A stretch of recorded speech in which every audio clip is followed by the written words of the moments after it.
नमस्कार दोस्तों, आप सभी का स्वागत करते हैं हमारे चैनल पश्चिम बंगाल न्यूज की ओर से। देर ना करते हुए चलिए जानते हैं पश्चिम बंगाल की ताज़ा खबरें। अगर आपने अभी तक हमारा चैनल को सब्सक्राइब नहीं किया है तो जल्दी से सब्सक्राइब और वीडियो को लाइक करें ताकि हमारी सारी खबरें सबसे पहले आप तक पहुंच सके। और वीडियो को कहां से देख रहे हैं कमेंट में जरूर बताएं। सीनियर सिटीजन को मिला बड़ा तोहफा, 60 साल से अधिक उम्र वालों को मिलेंगे बड़े फायदे। भारत सरकार ने देश के बुजुर्गों के जीवन को आसान और सुरक्षित बनाने के लिए नए साल यानी 1 जनवरी 2026 से कई महत्वपूर्ण बदलाव और सुविधाओं का संकेत दिया है। वरिष्ठ नागरिक के लिए यह खबर बड़ी ही अच्छी है क्योंकि इसमें स्वास्थ्य, यात्रा और आर्थिक सुरक्षा जैसी प्रमुख पहलू पर काफी ध्यान दिया जा रहा है। आप लोगों को 8 नई सुविधा जो 2026 में लागू होने वाली है। साथ ही यह भी देखेंगे कि इन सुविधाओं का लाभ उठाने के लिए आपको किन दस्तावेजों की आवश्यकता पड़ेगी। एसआईआर के नाम पर बंगाल में लोगों को परेशान किया जा रहा है। ममता बनर्जी। मुख्यमंत्री और तृणमूल कांग्रेस सुप्रीमो ममता बनर्जी ने मंगलवार को जिले के बरजोड़ा अंतर्गत बिरसिंहपुर में आयोजित दलीय जनसभा को संबोधित करते हुए केंद्र सरकार और निर्वाचन आयोग पर तीखा हमला बोला। उन्होंने आरोप लगाया कि एसआईआर के नाम पर बंगाल में आम लोगों को योजनाबद्ध तरीके से परेशान किया जा रहा है। सभा की शुरुआत में मुख्यमंत्री ने मेला, खेला और बांग्ला की संप्रीति व संस्कृति की चर्चा करते हुए लोगों का अभिनंदन किया। इसके बाद उन्होंने सीधे एसआईआर को लेकर केंद्र और निर्वाचन आयोग को निशाने पर लिया। 1 जनवरी 2026 से एलपीजी गैस सिलेंडर हुआ सस्ता, जानिए नई कीमतें। नए साल की शुरुआत आम लोगों के लिए राहत भरी खबर लेकर आई है।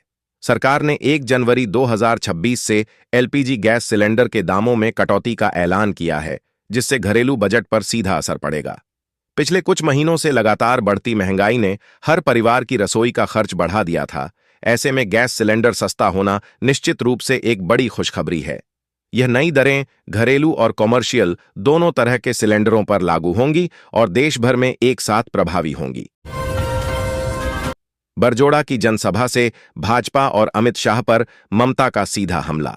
2025 के अंत की ओर बढ़ते राजनीतिक माहौल में मुख्यमंत्री और तृणमूल कांग्रेस सुप्रीमो ममता बनर्जी ने मंगलवार को बांकुड़ा जिले के बरजोड़ा में एक अहम दलीय जनसभा को संबोधित किया। मुख्यमंत्री ने इस जनसभा के माध्यम से सीधे तौर पर केंद्र की सत्तारूढ़ भाजपा पर निशाना साधा। कोलकाता में आयोजित एक प्रेस कॉन्फ्रेंस में केंद्रीय गृह मंत्री अमित शाह के उस बयान का जवाब देते हुए जिसमें उन्होंने कहा था कि भाजपा बंगाल में 2/3 बहुमत से सरकार बनाएगी, ममता बनर्जी ने तीखी प्रतिक्रिया दी।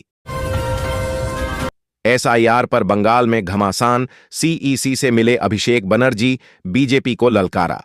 पश्चिम बंगाल में विशेष गहन पुनरीक्षण एसआईआर को लेकर घमासान जारी है। बीजेपी और टीएमसी के बीच जुबानी जंग जारी है। बुधवार को टीएमसी के राष्ट्रीय महासचिव और सांसद अभिषेक बनर्जी एसआईआर को लेकर भारत के मुख्य चुनाव आयुक्त से मुलाकात की। मीटिंग के बाद अभिषेक बनर्जी ने चुनाव आयोग और बीजेपी पर तगड़ा हमला बोला। उन्होंने आगामी विधानसभा चुनाव में बीजेपी की हार की भविष्यवाणी भी कर दी। ममता ने पूछा, घुसपैठिए, सिर्फ बंगाल में हैं तो पहलगाम और दिल्ली में हमला कैसे हुआ?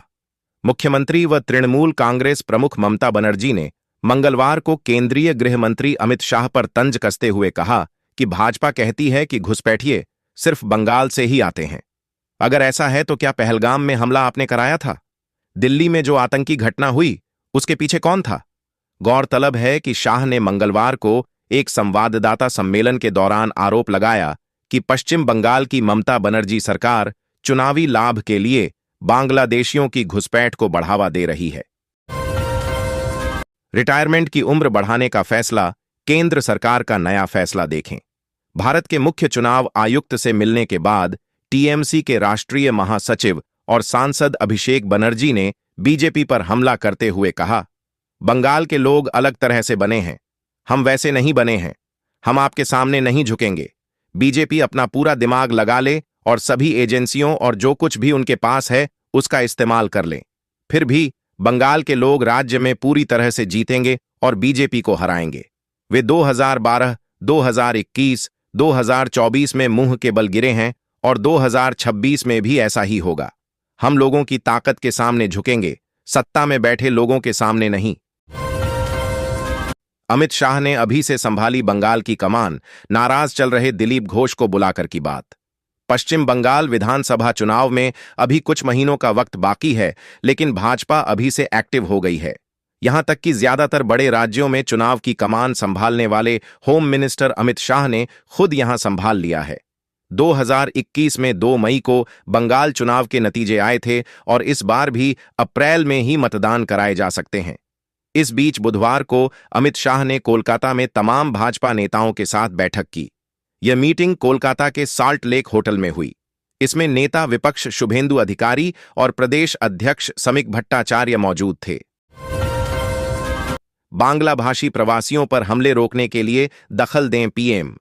अधीर रंजन चौधरी ने मंगलवार को प्रधानमंत्री नरेंद्र मोदी से मुलाकात की और खासकर भाजपा शासित राज्यों में बांग्ला भाषी लोगों पर हो रहे हमलों का मुद्दा उठाया।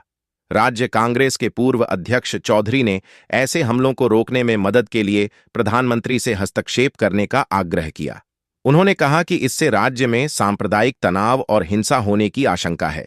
चौधरी ने मोदी को लिखे पत्र में कहा, उनका एकमात्र अपराध यह है कि वे बांग्ला भाषा में बात करते हैं, जिसके कारण संबंधित प्रशासन अक्सर उन्हें पड़ोसी बांग्लादेश के लोग समझ लेता है। मेहनत की सही कीमत दिलाने की दिशा में सरकार का बड़ा और निर्णायक कदम। भारत की अर्थव्यवस्था में मजदूरों की भूमिका बहुत अहम है। खेतों में काम करने वाले मजदूर हों, फैक्ट्रियों में काम करने वाले कर्मचारी हों या फिर निर्माण स्थलों पर मेहनत करने वाले लोग, सभी देश को आगे बढ़ाने में योगदान देते हैं। लेकिन लंबे समय से मजदूरों की आमदनी महंगाई के मुकाबले कम होती जा रही थी। इसी समस्या को देखते हुए सरकार ने लेबर मिनिमम वेजेस हाइक 2025 की बात कही है। इसका मकसद मजदूरों को बेहतर कमाई देना और उनका जीवन स्तर सुधारना है। शाह ने भाजपा कार्यकर्ताओं को दिया सभी मोर्चे पर पूरी ताकत से जुट जाने का निर्देश। राज्य विधानसभा चुनाव को लेकर भाजपा ने कमर कस ली है और अपनी रणनीति में भी बदलाव किया है। इस बार भाजपा ने यहां व्यक्तिगत हमले की बजाय तृणमूल कांग्रेस सरकार के कुशासन, भ्रष्टाचार, घुसपैठ को मुद्दा बनाकर प्रचार करने की योजना बनाई है। विधानसभा चुनाव की तैयारियों की समीक्षा करने व पार्टी कार्यकर्ताओं में नया जोश भरने के लिए केंद्रीय गृह मंत्री अमित शाह सोमवार को 3 दिवसीय दौरे पर महानगर पहुंचे। महानगर पहुंचने के साथ ही उन्होंने बैठकों का दौर शुरू कर दिया।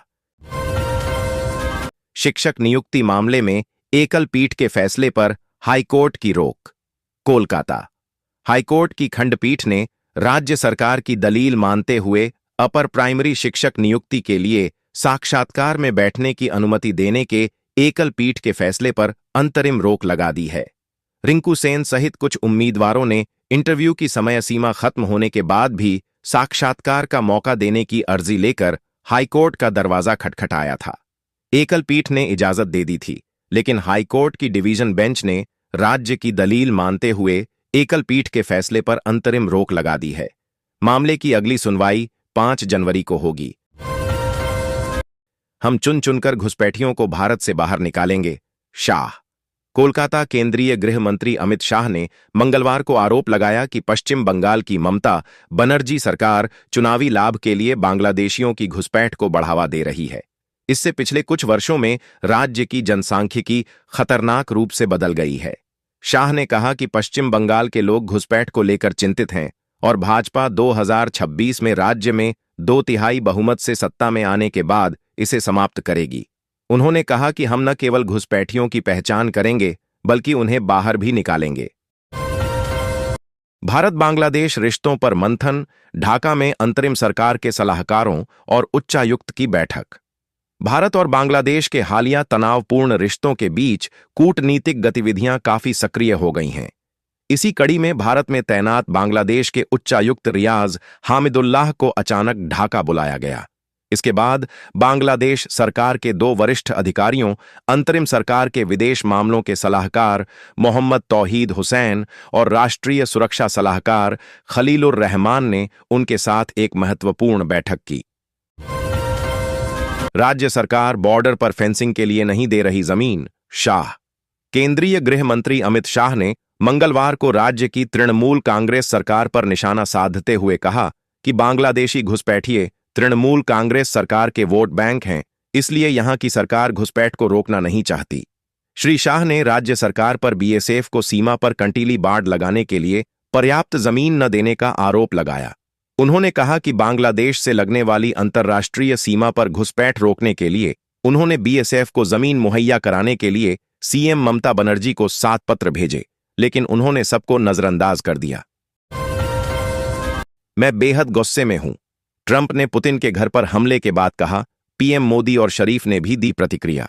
रूस ने दावा किया है कि यूक्रेन ने सोमवार को राष्ट्रपति व्लादिमीर पुतिन के आवास पर हमला किया। हालांकि यूक्रेन के राष्ट्रपति वोलोदिमिर जेलेंस्की ने रूस के आरोपों को खारिज किया है। इस घटना के बाद अमेरिकी राष्ट्रपति डोनाल्ड ट्रंप से लेकर भारत के प्रधानमंत्री नरेंद्र मोदी और पाकिस्तान के प्रधानमंत्री शहबाज शरीफ ने इस मामले पर बयान जारी किया है। पीएम मोदी ने कहा है कि वो पुतिन के आवास को निशाना बनाए जाने की खबरों को लेकर चिंतित हैं। अमित शाह के घुसपैठ वाले प्रहार पर ममता का दुर्योधन दुशासन वाला पलटवार। बंगाल में 2026 के विधानसभा चुनाव की आहट के साथ ही राजनीतिक पारा चढ़ने लगा है। मंगलवार को गृह मंत्री अमित शाह द्वारा घुसपैठ और बाढ़ के लिए जमीन नहीं देने समेत कई मुद्दे पर बंगाल सरकार की कड़ी आलोचना किए जाने के बाद मुख्यमंत्री ममता बनर्जी ने दुर्योधन दुशासन कहकर पलटवार किया। अमित शाह ने राज्य सरकार पर सीमा पर बाड़ लगाने के लिए जमीन न देने और घुसपैठ को बढ़ावा देने का आरोप लगाया। शाह की बैठक ने पिघलाई बर्फ, 8 महीने बाद भाजपा के मंच पर नजर आए दिलीप घोष। केंद्रीय गृह मंत्री अमित शाह की कोलकाता यात्रा के दौरान दिलीप घोष 8 महीने बाद भाजपा के मुख्य कार्यक्रमों में शामिल हुए। साल्ट लेक में हुई बैठक में शाह ने घोष, शमिक भट्टाचार्य, स्वेंदु अधिकारी और सुकांत मजूमदार को एकजुट होकर काम करने को कहा। यह घटनाक्रम बंगाल भाजपा में बर्फ पिघलने और केंद्रीय नेतृत्व के घोष के प्रति बदलते रुख का संकेत है। पार्टी 2026 विधानसभा चुनावों से पहले संगठन को मजबूत करना चाहती है। भारत में सोने का भाव, 24 कैरेक्टर और 22 कैरेक्टर गोल्ड की ताजा कीमतें। सोने और चांदी की कीमतों में बड़ी गिरावट, जानें गोल्ड का ताजा रेट लिस्ट। भारत में सोना केवल एक आभूषण नहीं बल्कि वित्तीय सुरक्षा और समृद्धि का प्रतीक माना जाता है। यदि आप भी आज सोना खरीदने या निवेश करने की योजना बना रहे हैं तो आपके लिए यह जानना बेहद जरूरी है कि बाजार में सोने के दाम किस दिशा में जा रहे हैं।